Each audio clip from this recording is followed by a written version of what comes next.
sejam todos bem-vindos a mais um podcast TBT Histórico. Chegando aí ao final do nosso projeto, que é uma realização da Movijar, com a produção da produtora Cine Gomes. E nessa caminhada aí, rumo aos últimos episódios, temos de novo aqui o Miguel e vamos falar sobre a Guerra Fria. E o que é a Guerra Fria?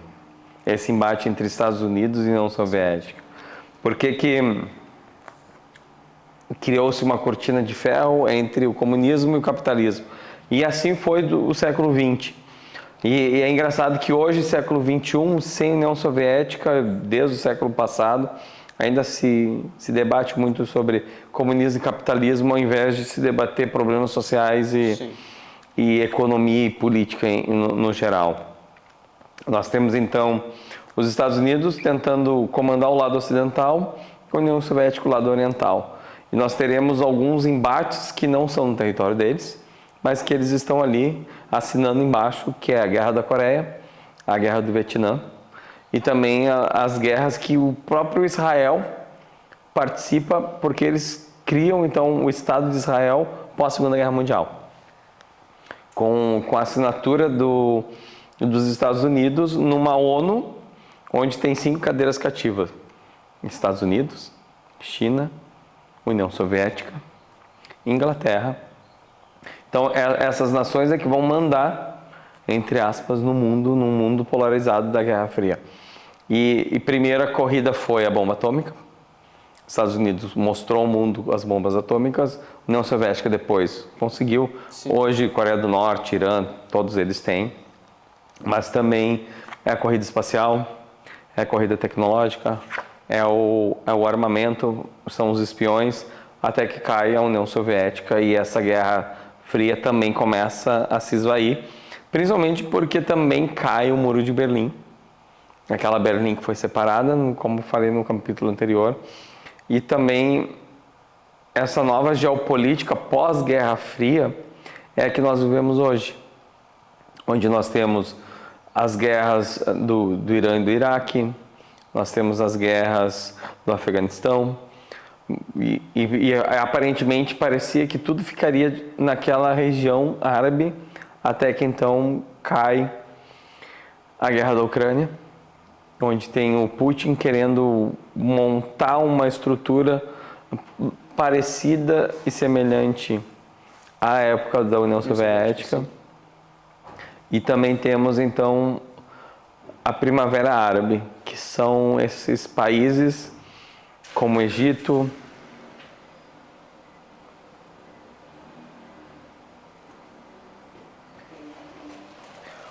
carro, filha da puta. Quantos minutos, carro? 3. Ai. Não sei se vai ter que perguntar alguma coisa. Como o Egito para o A Primavera Árabe, tu estava falando sobre a Primavera Árabe. diversos países, como o Egito. Como o Egito.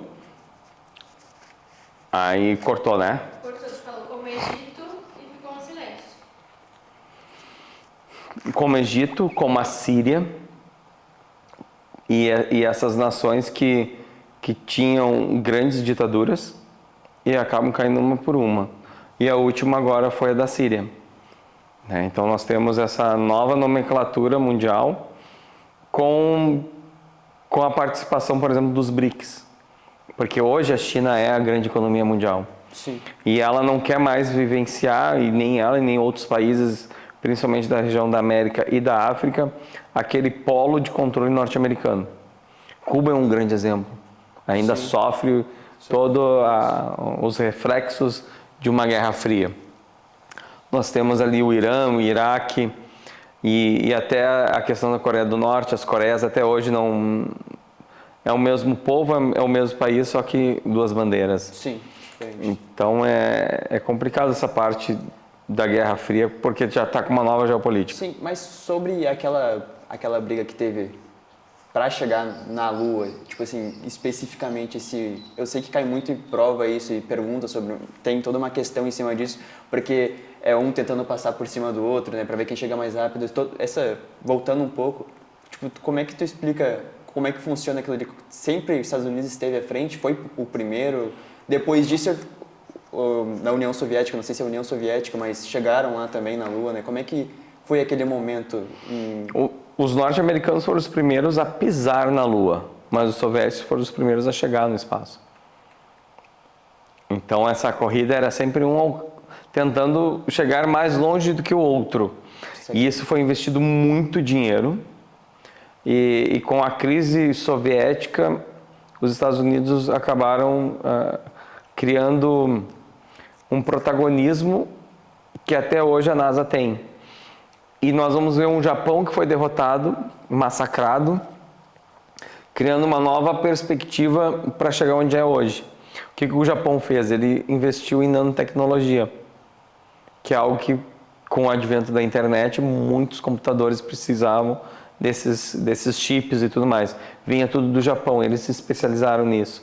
E até hoje são os grandes nomes da tecnologia nano, é do Japão. E os Estados Unidos ele vai bater muito porque qual é a estratégia norte-americana? Em bens de consumo. O modo americano de se viver. O modo tradicional da família. Que é a questão de ter uma casa com cercas brancas, ter uma geladeira, ter um fogão, ter tecnologias modernas para a sua casa. E já os soviéticos vão investir no aço, vão investir em indústrias do aço.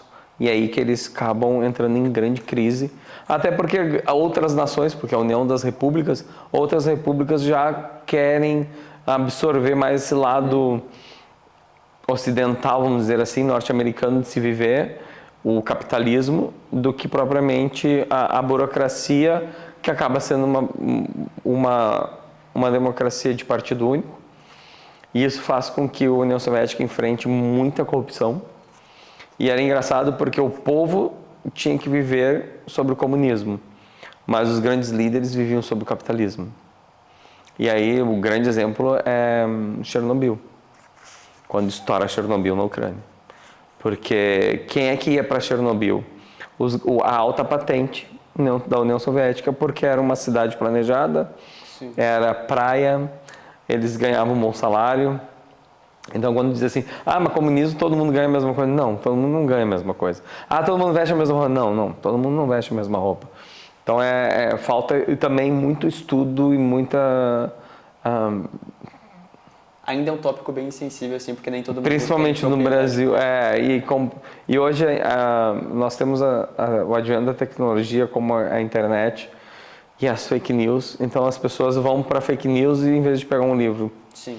Né? E aí tem muita gente, o que está no livro não é a verdadeira história. Mas foi feito por historiadores num período, numa época. Então essa dicotomia está muito forte, por isso a política polarizada brasileira hoje. Então a Guerra Fria vem com esse advento, então essa corrida espacial, mas junto vem a tecnologia. E o melhor exemplo de tecnologia é a internet. Então a Guerra Fria também nos trouxe a internet.